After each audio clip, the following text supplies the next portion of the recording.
Hi, everyone. Thanks again for joining us for another episode of the Daily BizLink. Jane Cebrynski is back, and today we're talking about the idea of thank you 2020. And I say that with hesitation because 2020 has been a wild ride for so many of us. So, Jane, what do you mean? Why should we be saying thank you 2020? Well, okay, so first of all, you and I have been doing this quarantine edition for quite some time, and every time you find a 10 moment. So let's first start with a 10 moment because that in and of itself is a little bit of gratitude in 2020. Yeah, my 10 moment of the week, which I'm so excited about, is that I will be emceeing the Scottsdale Women's TEDx event on Friday night. So excited, over the moon about that one. I mean, gosh, it's a 10 moment across the board because I get to spend the evening with 8 remarkable women telling their stories, being vulnerable, and sharing that with the business community. It's my first in-person event of 2020, and some of my favorite people will be in the audience, including Jane. So very excited about that. Well, and I'm honored to be able to participate in that with you, socially distanced, of course, but I'm looking forward to that event as well.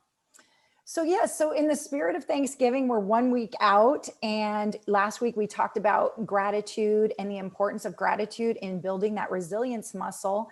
And someone had sent me a list of questions to consider and ponder for 2020, and the last thing was to write a thank you note. And I thought, oh, if I introduce this topic, people are going to want to throw paper at me or something more severe, beer cans, because we're still so much in the muck and the mire of it, right? And so the idea of being able to say thank you to 2020 can seem a little bit counterintuitive and a little overwhelming, but I want to help us to continue to build that resilience muscle and to be able to overcome the adversity that many of us have faced during this time. I don't think anybody's coming away unscathed.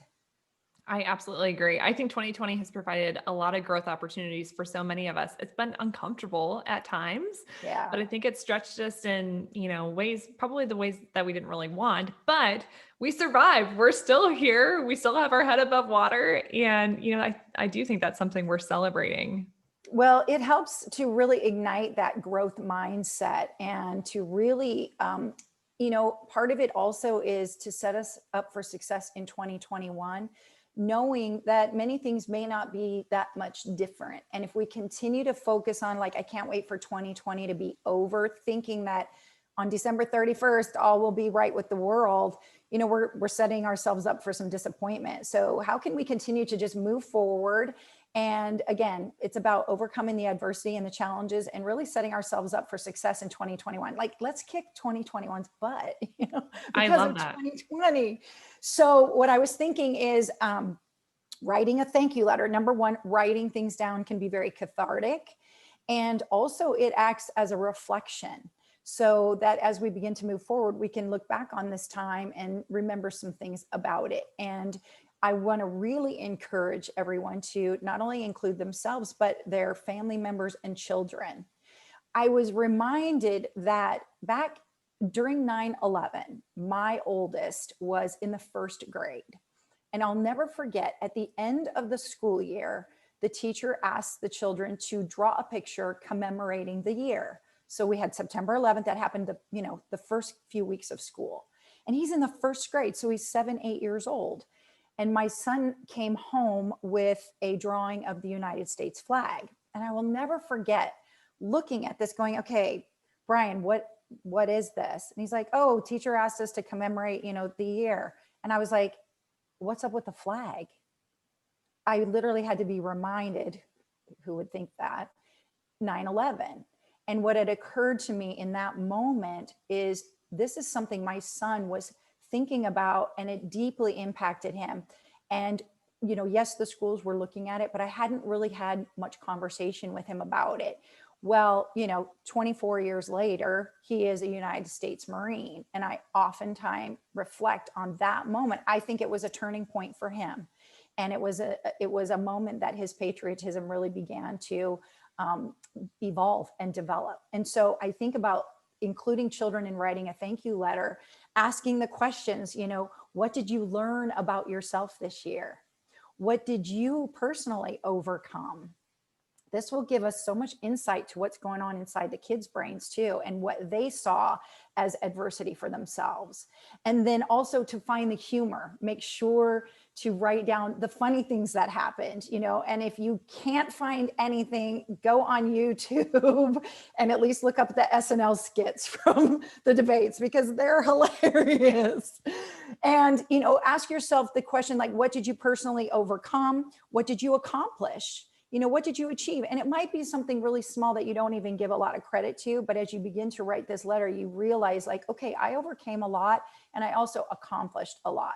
I think a lot of times we're thinking about what didn't happen, what we didn't get done, how much time we spent not working, or, being in grief. And it's an opportunity now to really think about, okay, what did you accomplish? And more importantly, what did you learn about yourself? And what do you want to take now from this experience and move forward in 2021? Instead of wishing this away, how can you find the gifts in it that will help launch you into 2021? These sound like some perfect talking points for the Thanksgiving dinner table. If you're looking for conversations to have that are impactful and meaningful and probably really memorable for everybody there, I think these would be great ones. But even if you don't bring it up, let's say you want to keep the dinner table a little bit more lighthearted and fun and festive, totally understand. But I still think this would be a great challenge to write out a thank you card, not only for yourself, but also your children and family members. I think it could go a long way. Well, and you just reminded me too, by taking the time to do this, you can share this with your kids later. Like, some will have children that are too young that might not remember this, but then some are at that very pivotal point in their lives, and you can share it together as a family. So I just think that there's a lot of power behind it. So I'm already writing my letter. Sounds good. Well, this sounds like a great challenge for the week. We'll be off next week due to the holidays, but Jane, Yes. appreciate you being here and providing some great advice and some awesome ideas for everybody this Thanksgiving holiday season. Well, thank you, Lindsay, and thank you, 2020. All right. Talk to you soon, Jane. Bye.